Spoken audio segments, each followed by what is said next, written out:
let me close by being optimistic about our ability to invest in innovation, science, and competitiveness here in the United States. If we look back at what happened when the Soviets launched the Sputnik satellite, it was a moment that was a genuine wake-up call for the American people. And as a result, Congress and the administration invested in STEM education, invested in research and in fundamental and applied science. And the benefits of that lasted for 2 generations. January 6th was a moment that was challenging, divisive, difficult for all of us here in Congress. And it was a wake-up call that our country is badly divided. And the ways in which China has become a peer competitor in investing in R&D, in the number of patents issued, the number of research papers published, and the ways in which they are now trying to take the lead in standard setting bodies.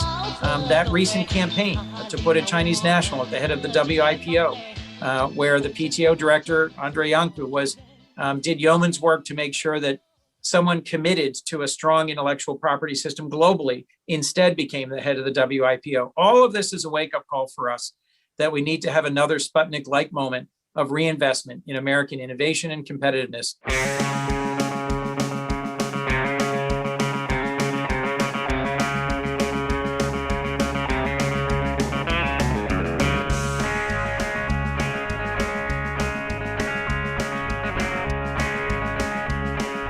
A central part of being successful in this competition is continuing with our constitutionally created protected property right of a patent, something I've long believed in, and I look forward to hearing how you're contributing to working to strengthen and sustain a competitive, strong global IP system, both here in the United States and around the world. So thank you, Dr. Hamri. Thank you to CSIS, and if you will forgive me, I need to run back upstairs and cast another. Many senators simply represent their state, but a few senators lead the nation. You are a national leader. Thank you, Senator. Thank you very much, Doctor. It's great being on with you. Thank you.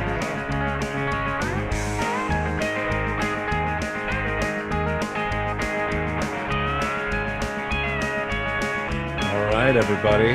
You just heard from United States Senator from Pfizer. Later in the show, we're going to be joined by Luke Savage to talk about why the world doesn't really need Bill Gates or Big Pharma either.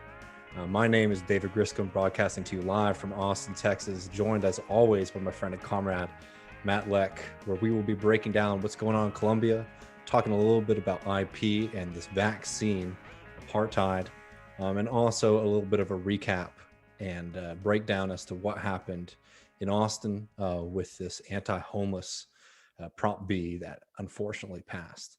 But we'll get to all that in just a little bit. How's it going, Matt? It's going okay, David. I had a spoof of what Coons just said. What that guy said to Coons. Few senators represent their states, but you lead. It's like, how about you lead the nation? Yeah, how about stick to representing like the people of Delaware, Chris? Would be my advice. But I'm doing all right. I'm doing all right, David. David and I are covering the vaccines, and it's not only because we're on the business end of the second dose. David, I hope David's closer to it than I am. I hope you're doing all right. Man, I think everybody should get the vaccine, and but I will say the second dose knocked me out. And not just for a little bit, for about 2 days. I was worried that I wasn't going to be able to do the show tonight, but I'm coming back to life, just a little bit paler and slower than normal. Yeah. But I don't know, man, like, it's so funny how all these people feel like you have to lie about this stuff. Like, look, it sucks. And not everybody gets the side effects. I mean, I know plenty of people who didn't. I got hit really hard with it. I think Matt's going through it a little bit too.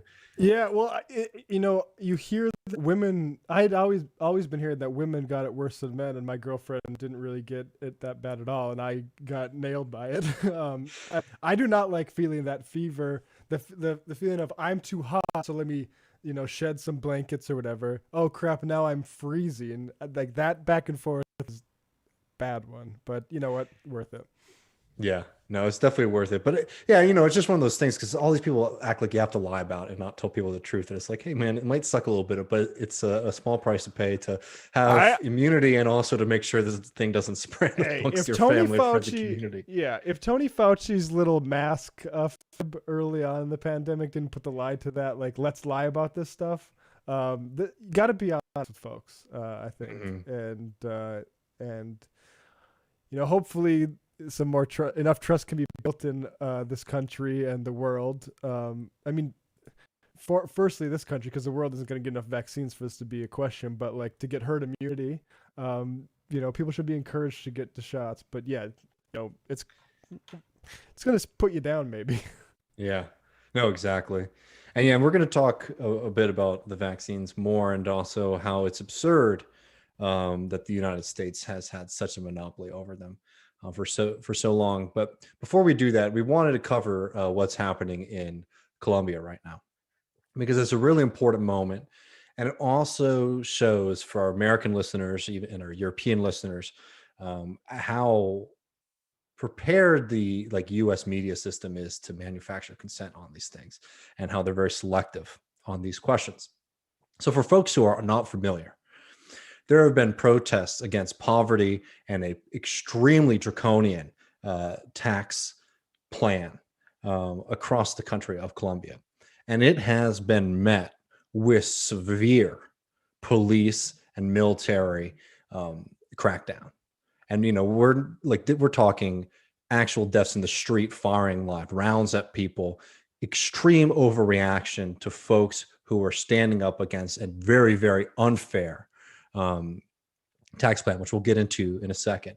So far, 24 people are dead, 87 people are missing, and many, many, many more are injured.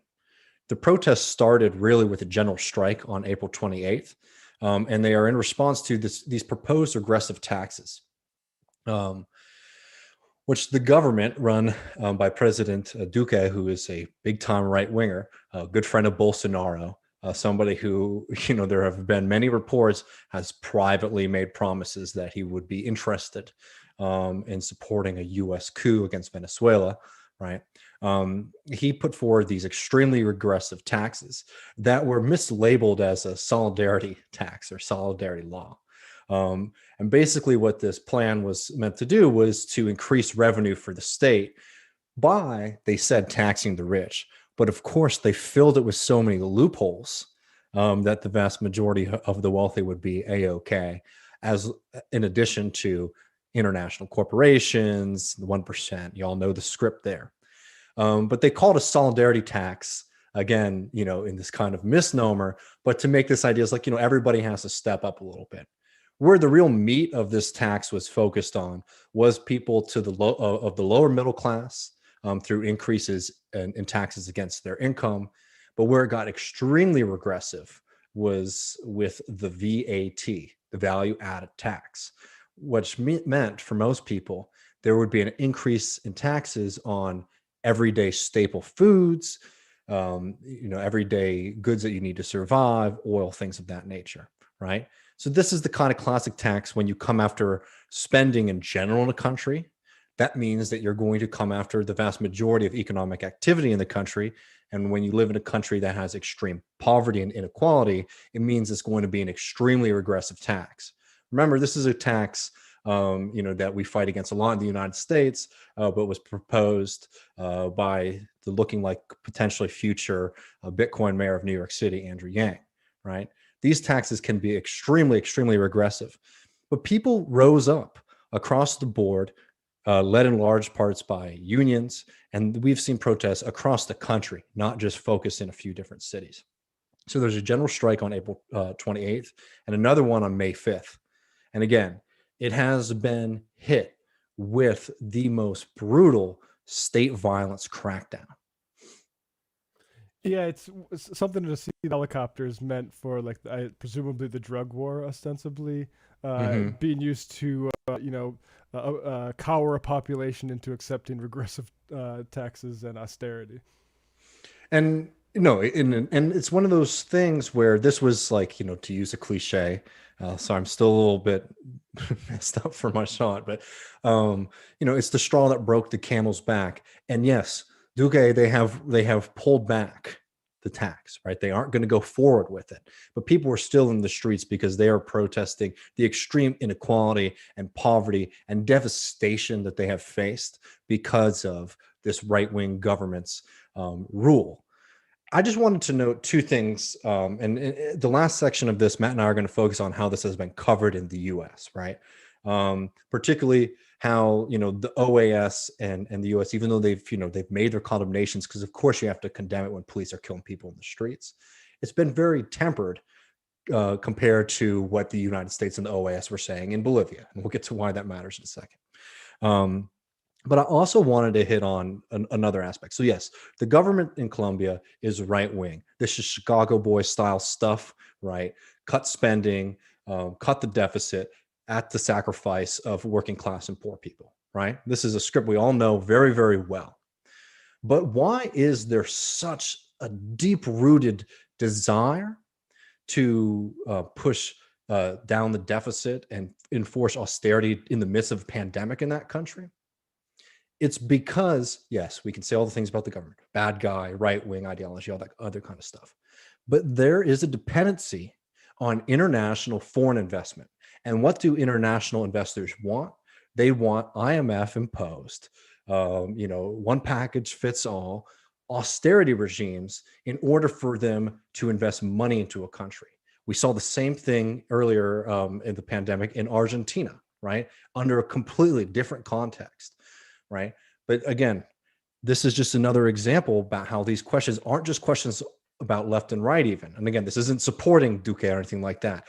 It's saying that there is a fundamental lack of democracy when access to investment is controlled in an elite, a wealthy elite, right? Even if it's just in your own country, but it's even more exceptional when it's a wealthy elite outside of your country. Yeah. So who should we get to? Which world leadership to first? Marco Rubio or Evo Morales? Let's start with little Marco here. Okay, so little Marco, and I'll make this big for you, David. But he says this: behind much of the violence occurring in Colombia, he uses the hashtag 'cause he's online. This week is an orchestrated effort to destabilize a democratically elected government by left-wing narco-guerrilla movements and their international Marxist allies.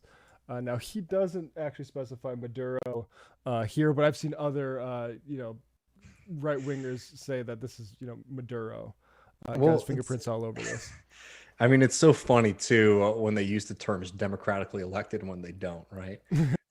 We've, in the past couple of years, have experienced a few questions where the idea of, where we were using the phrase democratically elected that were proven, in the claims of fraud against them were proven to be absolutely false. Right. And in this case, of course, using the specter of Venezuela is not only useful for Marco Rubio, but it's what they do in Colombia. And it's what they do in Brazil as well. And I think the point that we want to make here is that it's funny when they freak out about these kind of arguments about Venezuela, right? Where again, Maduro wins the election. Chavez wins the election, right? You might disagree with policies. There might be issues that you have with it, right? But these are two democratically elected governments, right? Marco Rubio has no problem with, supporting the dopey Guaido in that scenario, but when it comes to Colombia, they're democratically elected governments. And this is just an example that is so strikingly clear, the hypocrisy of it. And it was nice drawn in the article we should move to now quickly before we go to Luke, by Ken Klippenstein and Ryan Grimm in The Intercept about the DOJ harassing MIT and CEPR researchers for calling out the OAS fraud claims at the time using like math that was people were doing on Twitter. And people talk about like it was great to have Twitter there, but it was also great to have these researchers and this institutional voice saying, "Hey, wait a second." The analogy Ken and Ryan drew in the Intercept piece was to Trump's attempt on the election in our country, which is the exact same thing, which is you try to call the election before everything can be counted, particularly the parts of the country that don't vote for you. And that's exactly what the OAS tried. And it's funny that. I think though, like, I talked about this on the Griscom stream on Tuesday, but I just really want to highlight this again to people, because one, and this is not just trying to settle scores or anything like that, but there was a time on the U.S. left even when saying what was happening in Bolivia was a coup was not a popular statement, and there was a lot of fence sitting going on during this, right? And we were covering it. But other than that, there was honestly a lot of people being pro-coup who call themselves left-wing. But again, I do think that people should, do a little bit of reflection if that was the position that they took. But one of the things that was so critical in shifting this narrative was when you started to see these statistical analyses that were coming out of CEPR and out of MIT. And I just want to say it again so nobody mishears it or it doesn't sink into their head. In response to this, the Bolivian coup government called up the United States Department of Justice and encouraged them to ask questions to these MIT statisticians, right? Which there is no other way to frame this other than intimidation, right? Intimidation of folks who, from the reports I was reading in The Intercept, were very confused at first because the DOJ lawyer kept on calling it Paraguay instead of Bolivia. And that's a funny note, right? And we can, it's funny that the DOJ is sloppy, right? But that should not make people think that this was not a serious attempt to stifle criticism, and should not, and should also highlight to folks who, again, are still fence sitting on this other fundamental fact that the coup in Bolivia had U.S. support and backing. This should be just another prime example that is true. And no amount of fact checks in the New York Times and Washington Post against Evo Morales on this question can bury the truth on this one. Yeah, what other institutions come to mind when it comes to the question of the Bolivian election? Like CPR and those MIT researchers were, unless there were others that I'm forgetting, that's probably the main one. So that the DIJ is harassing them says an awful lot, I think, about. Yeah, I mean, this is a story that needs to be emphasized quite a lot, I think. And I think too, just looking at the difference in how the initial reaction to what was happening in Bolivia, how that was covered in U.S. media, and obviously by U.S. officials, versus what's happening in Colombia is covered. Even the way that it's being covered by CNN, New York Times, is almost as if there's no prehistory to the protests, right? They're actually trying to frame it as this is just what's happening in Latin America. There's a lot of anger, right? Instead of actually tying it to why people in Colombia are fed up with this right-wing and now terroristic state. I just think a big part of the show focuses on that part of the world, because you will never see as much hypocrisy in U.S. media than the way that they just blatantly lie and bury facts when it comes to the reporting in South America. Yeah. All right, folks, we'll be right back with Luke Savage.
Folks, we are back.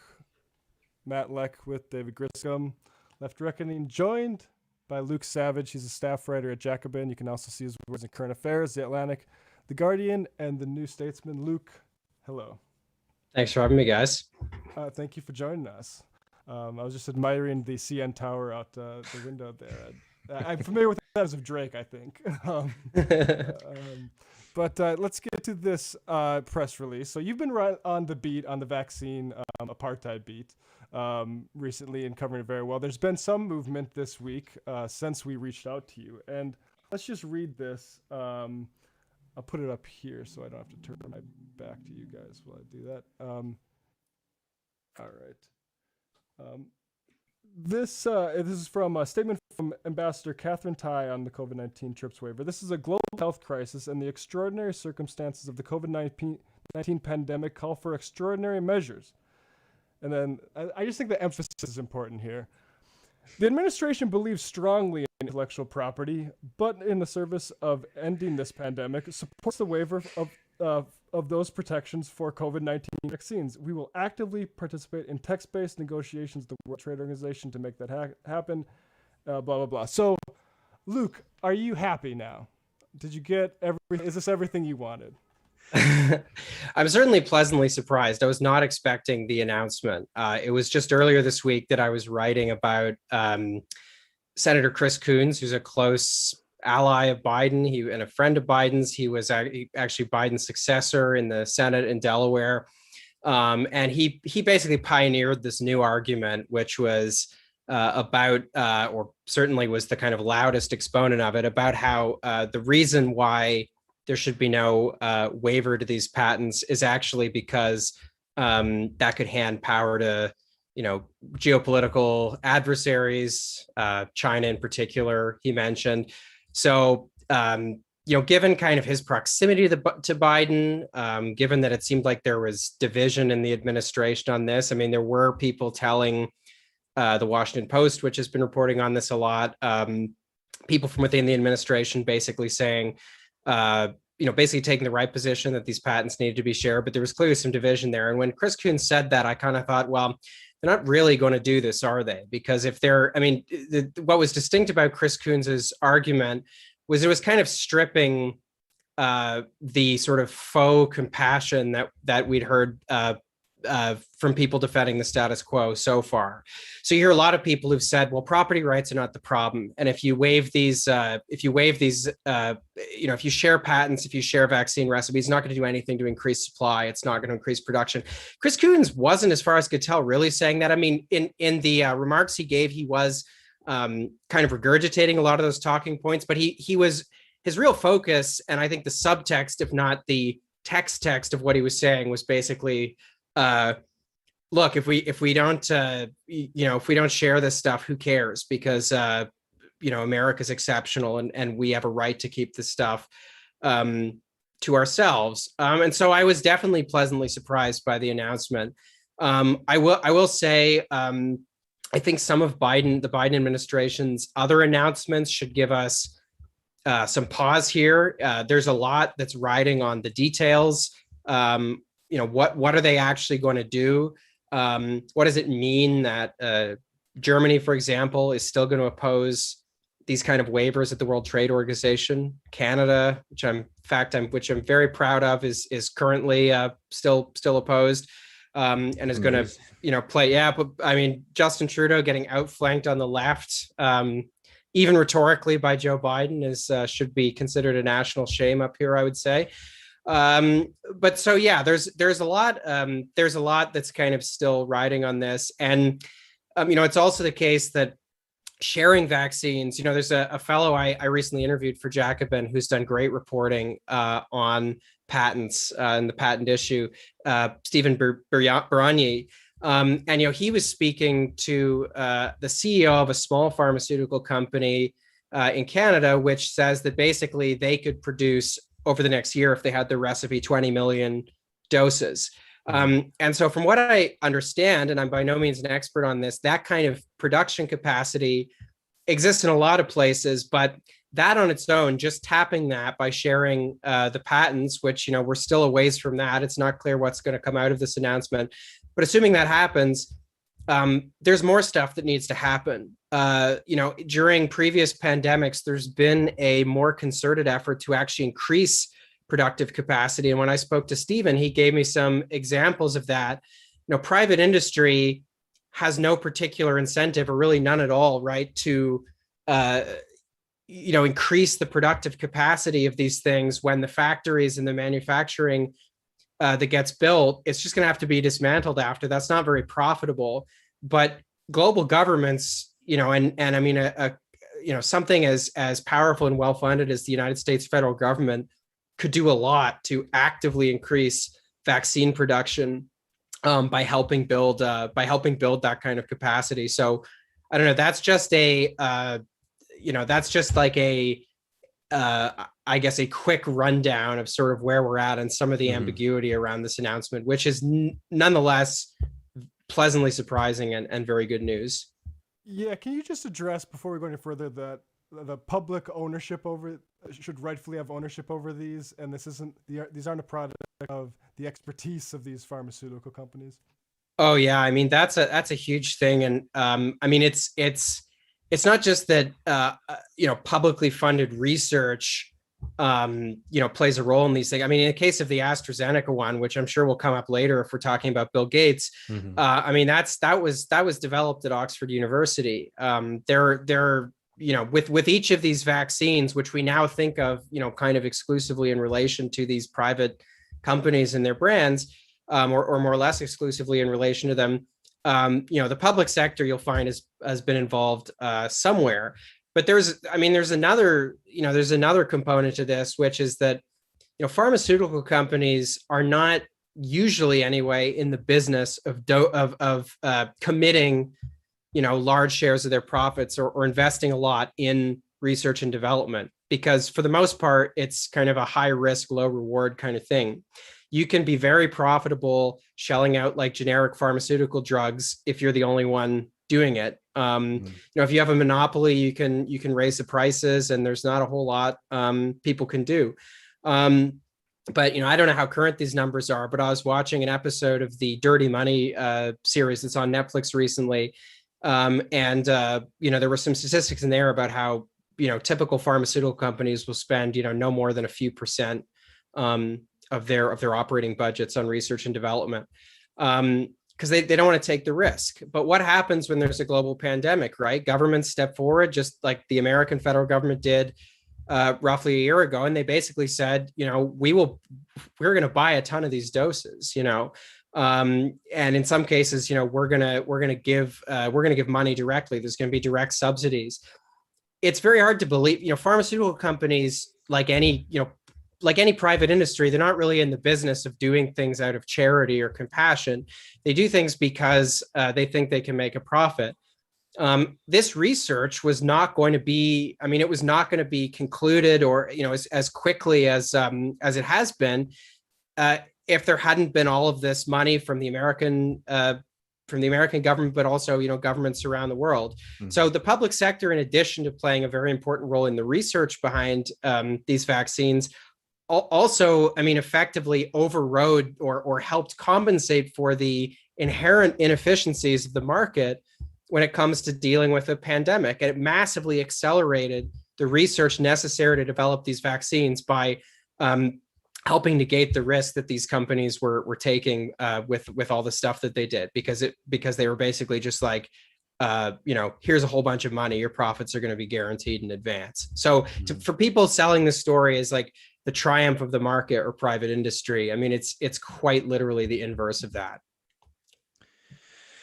Yeah, and I think I want to get back towards the end of this and talk about these pharma companies. And you wrote a great piece in Jacobin about how we need to start pushing back about the worship of the pharma companies and how this has been a really good PR operation for them. But before we get to that, we do have to talk about Bill Gates, because he's an interesting character and to cover, because he is somebody who has his fingers in so many nefarious things. a lot of them are not very well covered. Meanwhile, there's incredible amounts of conspiracy theories about Bill Gates. So I think it's important to be able to paint the picture that Bill Gates is bad, but not for the kind of conspiratorial reasons. Like, you don't need conspiracy theories. He's bad because he's a billionaire and he has too much influence. But back to the vaccine stuff, Bill Gates played a pretty leading role in trying to fight against these IP releases. That's right. I mean, if people want to read about this really in depth, there's a fantastic bit of journalism from Alexander Zaitchik. I hope I'm pronouncing that right. From last month in the New Republic. It's a really, really in-depth read. Another in-depth read on Bill Gates was just published in Current Affairs, co-written by Rob Larson and Nathan Robinson, which is kind of a bigger survey of Gates's career, which includes the patent issue. But I mean, the crux of this is that just over a year ago in April, Bill Gates decided for whatever reason that he was going to try to appoint himself global minister of health and have this kind of, and I'm not the first person to make that joke, but I mean, that really is the case. I mean, he set out to try to manage, as Alexander Zaitchik put it, the world's scientific response to the pandemic. And I mean, essentially what he did is he took a very, he took a very kind of generic idea of how the research and the distribution and all the rest of it, the process around the vaccine should be coordinated. That involved, as you'd expect, very rigorous protection of the property rights around these vaccines, which he's repeatedly said have absolutely nothing to do with their distribution or supply, which is a talking point that the industry itself has really been kind of seeding for a long time. And you can go back and find examples of it from the 90s and even from the more recent past. So what kind of got me into this was that Bill Gates did an interview on Sky News in Britain, and he basically gave the most shameless version of this argument you could imagine. He said, he was asked by the interviewer, Sophie Ridge, if he thought that, loosening the patent restrictions, opening them up would be helpful, would help, create vaccines more quickly, distribute them more quickly, get more doses in people's arms. And don't forget, this is, as people know, this is all happening in a context where the vaccine is absolutely out of control in places like India. The virus. Excuse me. Yes, the virus is completely out of control. It'd be nice if the vaccine were completely out of control. The virus is completely out of control. I mean, not in Canada yet, but in Britain, in the United States, and some other kind of wealthier parts of the world, there's this feeling that normalcy is returning. That the pandemic is in some way over. That we're kind of in the ninth inning or whatever. And by some projections, there are countries in the global south that are not going to see any kind of effective or widespread vaccination until 2023 at the earliest. So it is of the utmost importance with the if the goal is to minimize the impact of the virus and save as many lives as possible, like increasing the supply, it's just a no-brainer. Anything that humanity as a whole can do, any cooperation that can be done to increase the supply seems like a no-brainer. Gates came on to Sky News. He responded to this question basically by saying, well, there's only so many vaccine factories in the world. And then he kind of concern trolled about the safety of the vaccines, suggesting that, these things can't be, some places don't have the expertise to manufacture them. A horrible thing to be doing when you're trying to get everyone to take vaccines in general, to just cast doubt onto the safety of them. Yeah, absolutely. It's very unhelpful. And then he explicitly said what's holding these things back is not related to intellectual property. He said there's not like some idle vaccine factory with regulatory approval that makes magically safe vaccines. So for one thing, that just isn't true. As I mentioned earlier, Steve Aranya talked to this CEO, and there are other examples of this CEO in Canada who said that their company's approached Johnson & Johnson, I believe, and I think one other pharmaceutical company, and said, give us your recipe. We'll do 20 million doses of these things.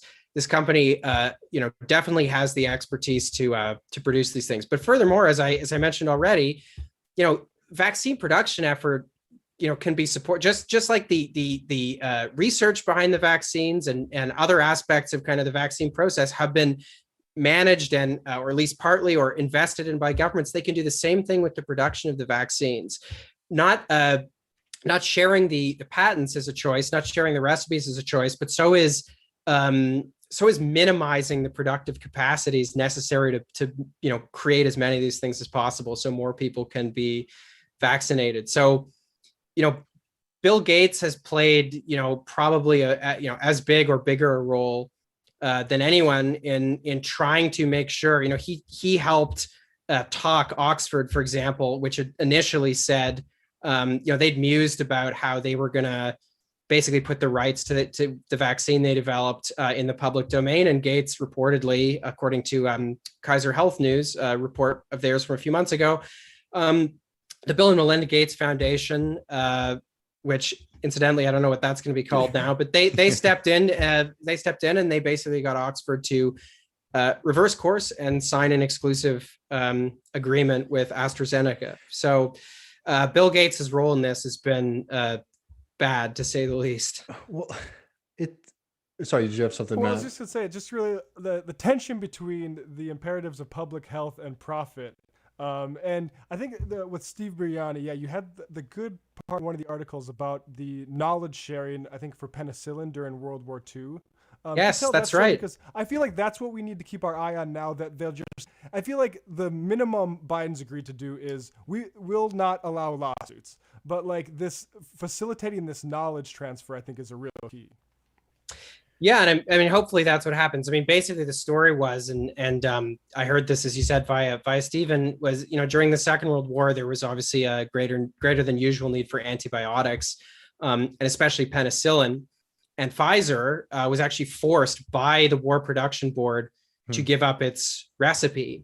And not only that, but the War Production Board shared the recipe with Pfizer's competitors. They gave the contracts to manufacturers, and they built additional capacity so this stuff could be manufactured more quickly.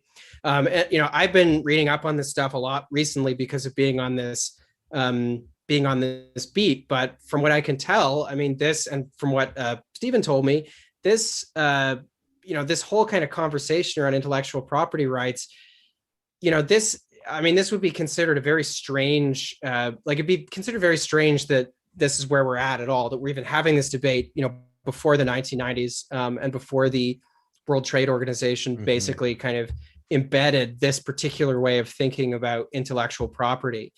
To turn back to Gates for a second, I mean, he has reasons himself for defending this. His entire career, or much of his absolutely like unfathomable fortune, owes itself to monopoly around particular patents and things like that, vis-a-vis software and other things.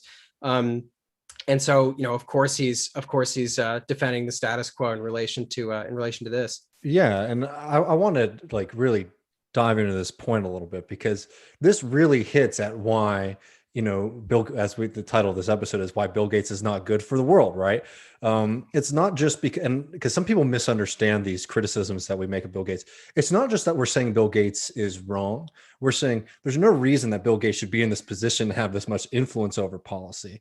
Yeah. I found one of the most interesting things that's come up about this is this idea that Melinda was very much opposed to this, and this was like a big schism and causing the divorce. Because almost immediately after they announced the divorce, she went public and said they need to release the vaccine, which was wild.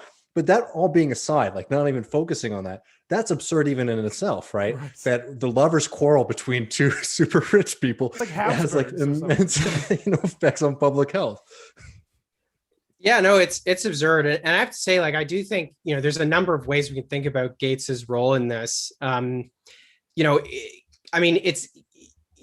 been talking a lot in this discussion about kind of how, private industry has this incentive because it wants to kind of guarantee its profits, to protect the status quo around patent rights. And, Gates, like I said, obviously there's an element of that as well. I mean, he's invested in this system, but I think and owes, like I said, a lot of his fortune to exactly this kind of restrictive sort of monopoly system.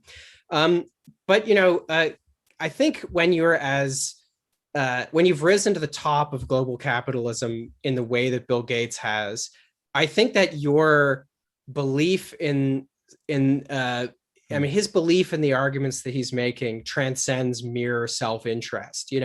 For pharma companies, their interest is a crude and profit-based one. I think Gates, there's certainly an element of that, but I think that he has kind of almost transcended that, and that his opposition to waiving the patent protection, or for waiving the patents is for intellectual and almost spiritual reasons. Something I am embarrassed to say I didn't know, which I learned from reading Robin Nathan's recent piece, is that Bill Gates lives in a mansion that is called Xanadu 2.0. Like seriously, like this is somebody who has like a deep investment in like capitalist excess at its most absurd, to the point where he can like unironically call his 66,000 square foot, $145 million mansion Xanadu 2.0. Like somebody that's willing to do that is not, this guy's not just like a gatekeeper for like capital's, immediate self-interest. Like he's a deep believer in this system. He's like a true zealot. And I think that's kind of what we've seen, with a lot of resources to promote his zealotry.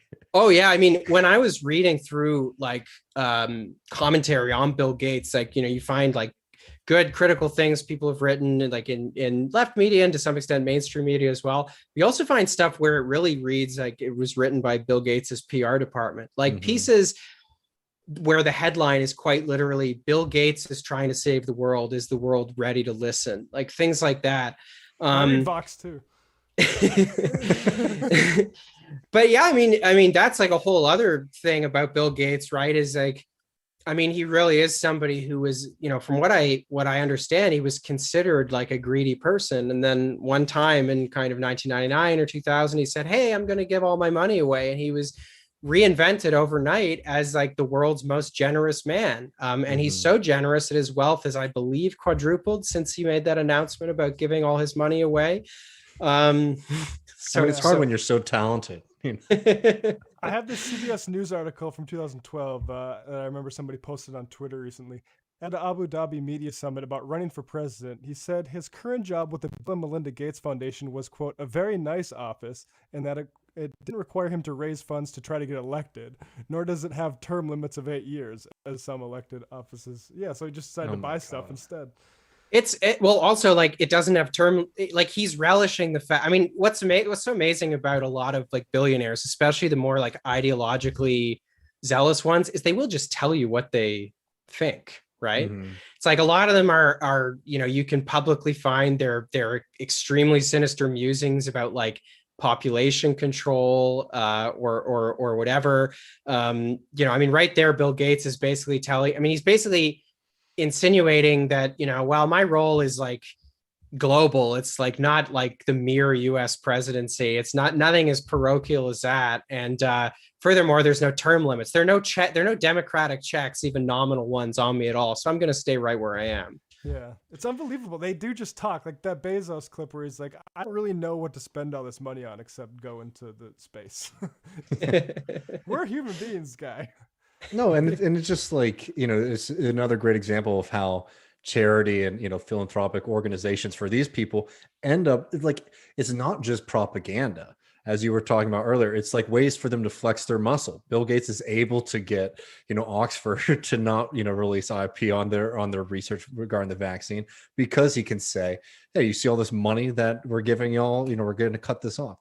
And is why, like, one thing that we've covered on the show, it's been very worrying how much farmland Bill Gates has been buying up around the country, because he's now the largest farm landowner in the U.S.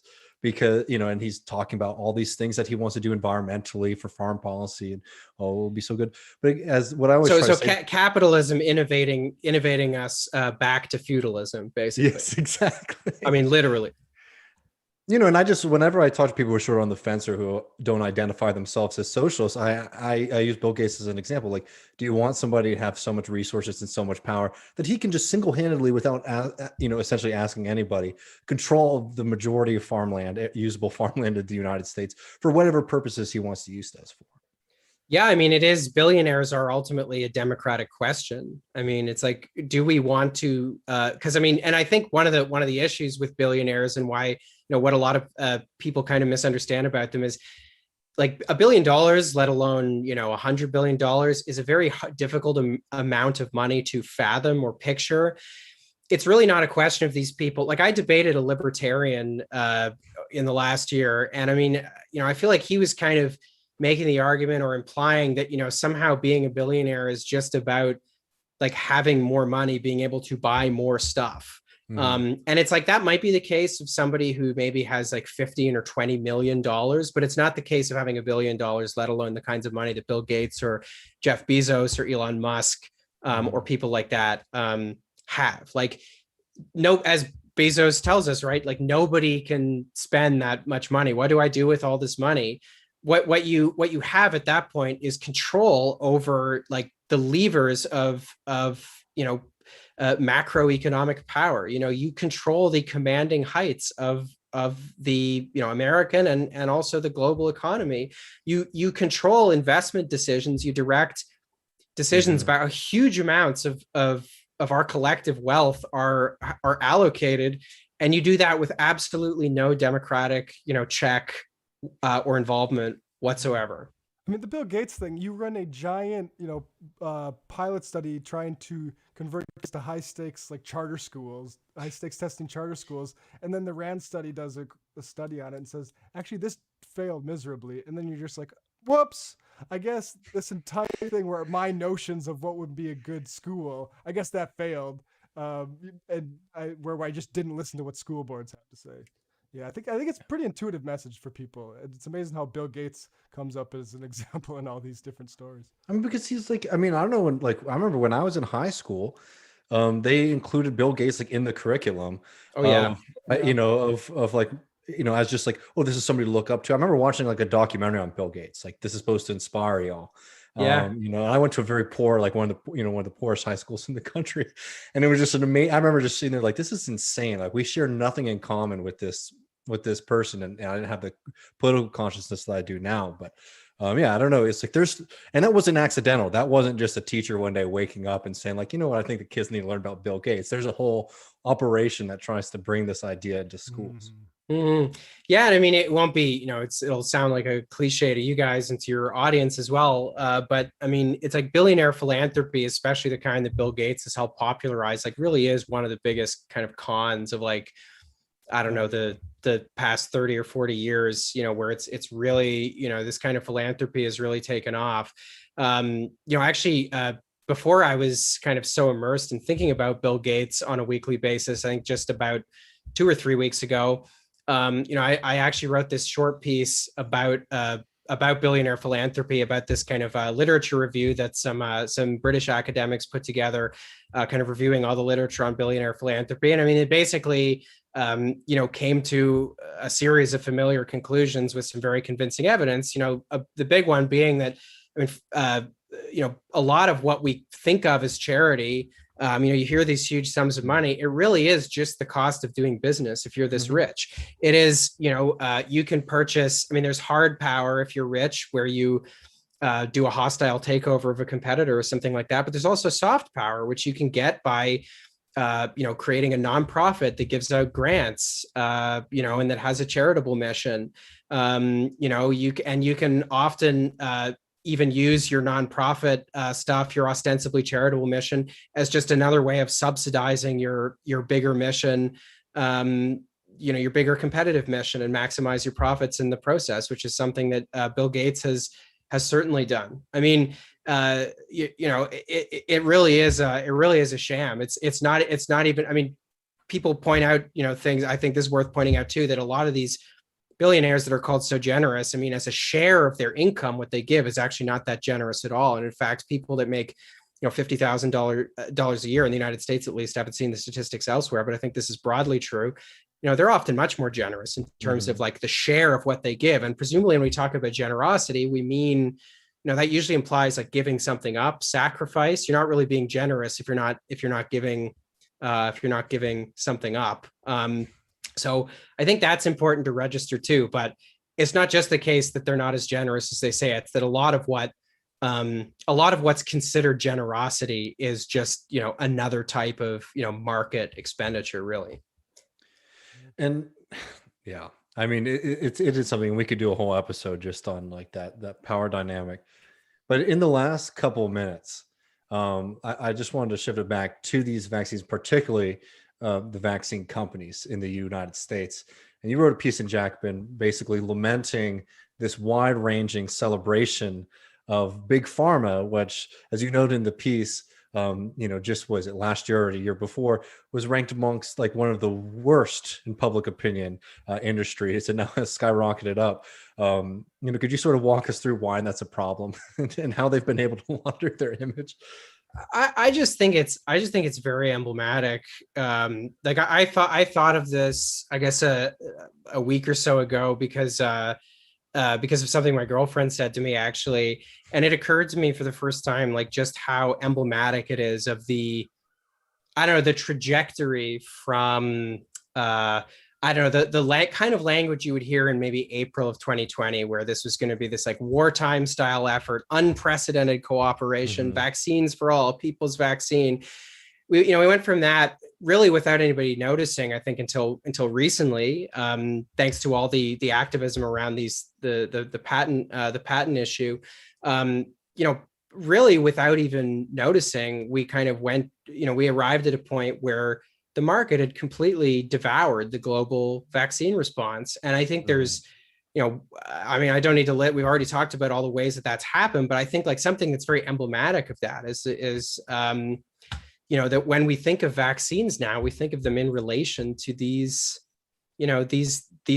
brands, these specific brands. It's, and in the piece, like I talk about, what's happened with Kleenex, which, Kleenex, I ended up, it's just like one of those funny things about like having to write a piece every day is you end up learning a lot of random facts. And with this piece, that was certainly the case. Like I learned that, Kleenex was registered not as a facial tissue, but as something else in 1924. But it was so successful that it kind of took off, and eventually just the Kleenex brand. Like when you say Kleenex now, you don't think of a trademark. It's not like saying iPhone or something, really, or I don't know. There might be a better example, but Sharpie's another one like that too, right? Podcast. Right. You like Kleenex just like subsumed the actual product, even though I couldn't find recent numbers, but Kleenex doesn't have a majority market share, just a very generous one. And it's like, that probably doesn't matter when we're talking about Kleenex, right? It's like, I don't really care. I'm not like socializing Kleenex. It's not like high up on my list of like political priorities, but it absolutely does matter if we're talking about like life-saving vaccines that are the only protection against a deadly virus. I think the fact that like, these companies have just like pulled off this PR coup is like it's very emblematic of this kind of wider global failure. And I'd be curious to hear your thoughts on this, but one thing that I think gets lost with some folks who might not consider themselves to be socialists when they hear us complaining about big pharma and Pfizer and these companies. Well, they're sitting here and saying like, well, of course people are celebrating them because we're living in a pandemic and they gave us a vaccine. But what we're saying is, one, no, they really didn't. We're trying to divorce that.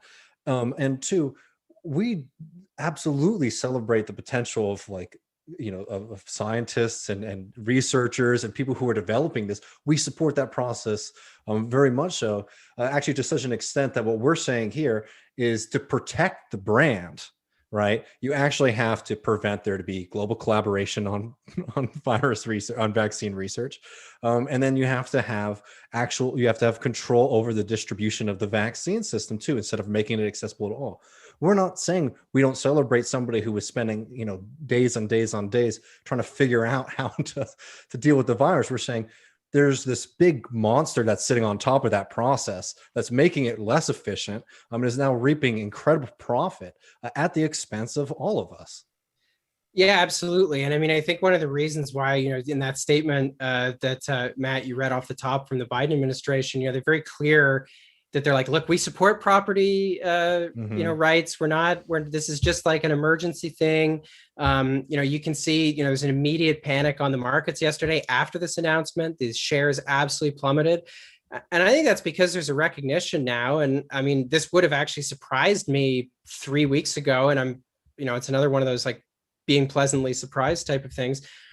It would have surprised me that, the reputation of these companies, or at least the kind of status quo they were protecting, could potentially like fall in people's estimations so quickly. And I think they now realize that there actually is a tremendous risk here, because I saw somebody tweet earlier today. I saw because Naomi Klein retweeted it.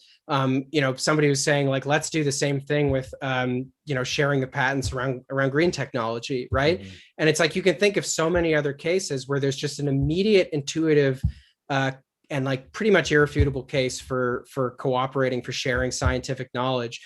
And, the profiteers, the monopolists of private industry, and their political apologists, I think, really recognize the threat that something like this poses to their way of doing business and to their entire model. Because what COVID has done is expose their entire model as a sham, as monopoly, as profiteering, and as inefficient if the criteria that's centered is, there's a pandemic, and so our goal should be to eradicate the pandemic as quickly as possible. The market doesn't have a solution to that. In fact, it's an albatross around the neck of cooperation in the interest of ending the virus as soon as possible. And just one final point, even on the branding note, on the knowledge transfer thing, there's nothing to say that Pfizer couldn't teach something to AstraZeneca or Moderna, right? Like we had all this knowledge. Maybe these vaccines could be even better. But Luke Savage, you can find him at Luke W Savage on Twitter. I think you want to plug tonight, Luke? Oh, I guess I might as well plug my own podcast, Michael and Us. It's like a current events podcast, but also like a film and TV podcast. So a bit of everything. People who like this podcast will probably like it. So check it out. Michael and Us, folks. And we're going to take a quick break, David, I think. And we'll be back in a little bit. Thanks very much, Luke. Cheers, guys.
And we are back.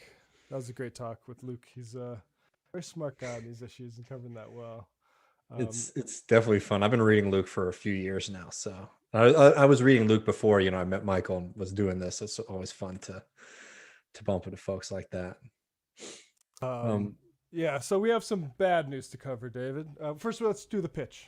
Yeah, before we do the bad news, we got and we're also going to be doing a lot of more positive news in the post game. So definitely consider joining us at patreon.com/left reckoning. We really appreciate all the support that we've gone over these past few months.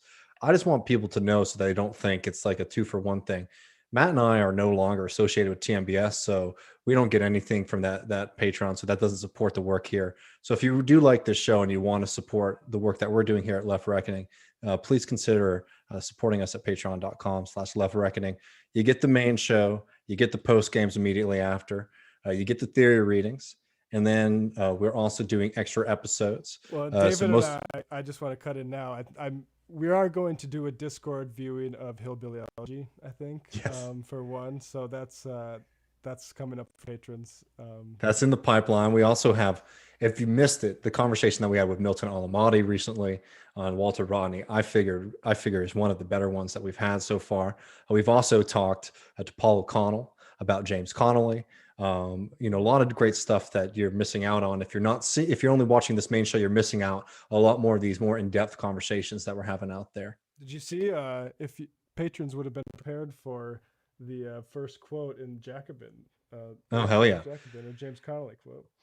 No, we're really trying to take a deep dive into a lot of these thinkers with people whose work in life and politics have been influenced, and to try to take these kind of questions and these thinkers from kind of like stale academic conversations into practical ones that can affect your organizing, your political perspective, and things like that. It's a big part and goal of this show is to provide a very accessible and fun political education. And we try to do a lot of that on the main show for everybody, but you really get 2-for-1 on the Patreon. So definitely consider subscribing to that.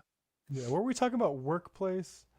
I had a really good conversation about our workplace. I feel like one post game, maybe it was last week or the week before, but like getting one over your boss, stealing leisure at work, like those types of different conversations. So, oh yeah. Last week Matt and I were going, or was it last week or the week before, we were talking about our favorite jobs? Yeah, jobs where like the boss wasn't there. No, yeah, exactly. Matt and I went through the best workplaces we've ever worked in, which were all places where the bosses were extremely absent. We have fun, hang out, drink a couple beers, and the post games are very much relaxed. And then these extra shows are fun too, but they're a little bit more on the nose. I think just because we got knocked out with our shots, we weren't able to get one that will come up on Sunday, but we'll release a think tank on Monday, we're thinking. We'll keep everybody updated on that. But anyways, enough for the pitch. I need to talk about what happened in Austin with this most recent vote. I'm going to focus on Prop B. There's a lot of different initiatives that were there, some good, some bad. I don't have too much when it comes to hot takes on these things. I don't really think that it's very productive, but I think it's worth covering just because we spent a lot of time promoting the fight against Prop B. For folks who aren't familiar with this, Prop B was an initiative that was put forward by an organization called Save Austin Now, which presented itself as a bipartisan organization, but was a brainchild of the Travis County, the county that Austin is in, GOP. Again, they presented themselves as a bipartisan organization, but their office just happened to be in the county GOP office building. They put forward Prop B, which is an extreme anti-homeless bill. And for folks who aren't familiar, Austin decriminalized homeless, and also as part of the protests last summer, were able to defund the police with portions of that money going to housing folks. Right. This Prop B is extreme in its cruelty. Not only is it coming after the camps, it essentially makes being homeless illegal, makes people face high fines and penalties, which again, if you're somebody who's homeless, the idea that you're going to be able to pay these is ludicrous. I believe May 11th is when we're going to start seeing some of these camps being cleared out by the police. And I know people are organizing to try to help folks out and prevent, the worst of these calamities. But it was a huge, huge, huge loss. And it was really devastating. I want to say, shout out to all of the people and organizers, people who were donating, people who were making calls, knocking on doors. It was really important work, and it's a fight that's worth participating in, even if you lose, right? Because it's a really long struggle, and there is no final victory, there is no final defeat. But I just wanted to go through just a couple of things to explain what happened. One, the Texas GOP saw a huge opportunity here to overturn a progressive move in the city, which was if they could get something on the ballot in May, which is a low turnout election, that they would be much more likely to win. They also figured that the groups that had fought for decriminalization in the first place might not be as prepared, to prevent this kind of move. And they were successful in raising like $1.7 million. For people who don't follow politics closely, or people who might be from like huge cities like New York, you just have to understand that that's an insane amount of money to put forward for something, for a ballot measure, right? Just absurd. And the inundation of anti-homeless messaging, Prop B messaging in the city of Austin was palpable. I mean, I got like 5 or 6 mailers when I turned into my house. There's a huge ass billboard. They were doing all of these really despicable ads, with all kind of like, that really nasty, cruel, like you feel like you're being psychologically, induced to think a certain way with like scary horror music, stuff like that. Anyways, they had everything that you need to win. You have a state government that is willing to support you like crazy. You have big finance behind you. You have the real estate lobby behind you. And you have an army of, GOP operatives and also some, blue dog Democrats who are willing to lie and cheat and mislead people. So this deck is stacked against folks. And again, I, salute to all the people who are doing this work. I think in the analysis, I think the biggest lesson is that this is an uphill battle. Homelessness is a huge problem in Austin, as it is everywhere in the country. And what people and progressives have been trying to do here has been trying to prevent the cruelty of police, brutality and harassment against folks while working to house people. I want people to know, especially people who might be feeling down, just because they were able to get this through does not mean the fight to house people is over. Matt, if you could go to the second link. I just want to remind people again, the issue of homelessness is big. So this is not enough. And just in the sense is like what we have to do is a lot bigger than this, but there's still movement. Matt, could you read it because it's just not on for me? Just the title. Yeah, this is the Austin City Council panel advances plan of housing 3,000 homeless in 3 years. The Austin City Council Housing and Planning Committee voted on Monday to advance the plan. Housing 3,000 people experiencing homelessness over the next 3 years, a plan that emerged from a homelessness summit in April. The vote comes 2 days after Austin voters chose to reinstate the city's public camping ban and would still need to be approved by the full council on May 20th. So I bring that up again, not to say that things are grand, but I'm just saying that, the defeat is big, but it doesn't mean that the momentum has to go away on this issue. The second point is a little bit nuts and bolts politics. First of all, a lot of people have been focusing on that. If you could pull up the map real quick, Matt. Mm-hmm. This is the map of the vote where you're seeing the western parts of Austin voted in support of Prop B, while the more central and eastern parts voted no. For people who aren't familiar with Austin, this is very much, you put this map on a map of, household income, you're going to see a lot of correlation between these things. The western part of the city is a lot whiter and it's a lot wealthier than other parts of the city. And that's a huge factor in how people voted. You can put it down too. But it's not all. One was that the early votes very much favored Prop B. So all of the work that was being done on the ground actually did make a huge impact. The totals for people who voted the day of were much more against Prop B than the early votes, but it just shows the huge advantage that the opponents had. The other thing too, though, that has to be noted, and this might be the thing that we zoom out from just Austin in particular, is that Austin's a city that, you know, presents itself as very progressive. Austin is a city that had a lot of Bernie Sanders voters, right? And you know, one of the difficult histories of this town, as it is with a lot of these other progressive towns, is matching the image up to the reality. And people are really fighting to make the image, you know, the reality match the image there. But the reality is that making alliances, even if we can convince people on certain issues, with the hyper rich out there, even if we can convince them to vote progressive from time to time,